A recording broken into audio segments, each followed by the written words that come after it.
Hello friends, આજે આપણે ધોરણ 6 સામાજિક વિજ્ઞાન એકમ 15 સરકાર તેનું સ્વાધ્યાય પોથીનું સોલ્યુશન જોઈશું।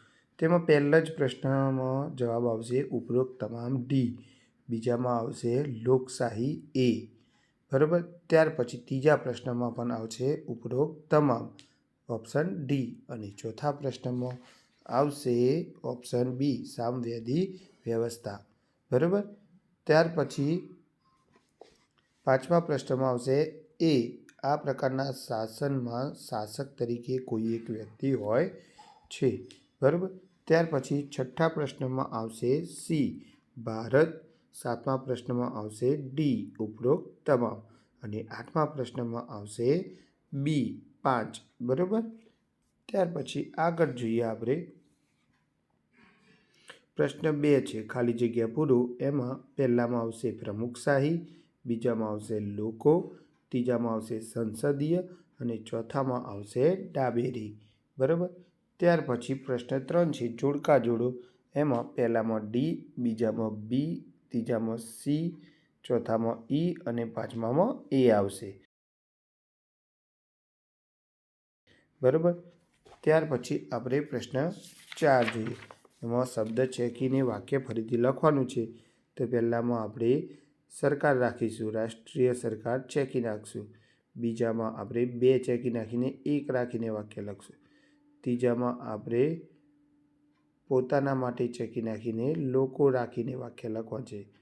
એમ ચોથામાં આપણે 5 ચેકી નાખવાનું છે અને 3 રાખવાનું છે અને વાક્ય લખીશું, બરાબર। અને પાંચમામાં આપણે લોકશાહી ચેકી નાખવાનું છે અને ડાબેરી રાખવાનું છે, બરાબર।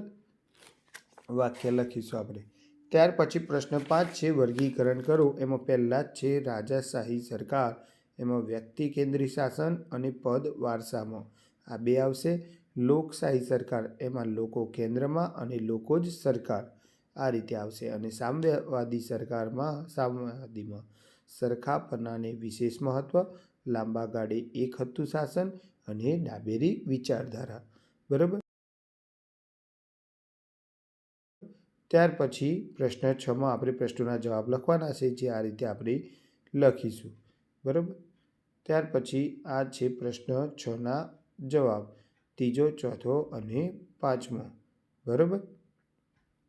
ત્યાર પછી પ્રશ્ન 7 છે, એમાં ટૂંક નોંધ લખો છે। એમાં પહેલું જ છે કે તમે શાસન વ્યવસ્થામાં કયા કયા પ્રકાર વિશે જાણો છો, કોઈ એક વિશે ટૂંકમાં લખો, તો આ રીતે આપણે લખીશું, બરાબર।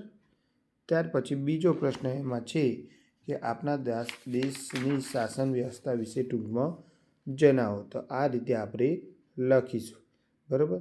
ત્યાર પછી પ્રશ્ન 8 છે મુસાફરી વખતે બસમાં દરવાજા આગળ પગથિયા પર બેસવું કે ઊભા રહેવું જોઈએ, એનો જવાબ આપણે આ રીતે લખીશું, બરાબર। ત્યાર પછી પ્રશ્ન એમાં 2 છે કે સાયકલ શીખવા જાહેર રસ્તાનો ઉપયોગ કરવો જોઈએ નહીં, બરાબર। એમાં આ રીતે આપણે લખવાનું છે।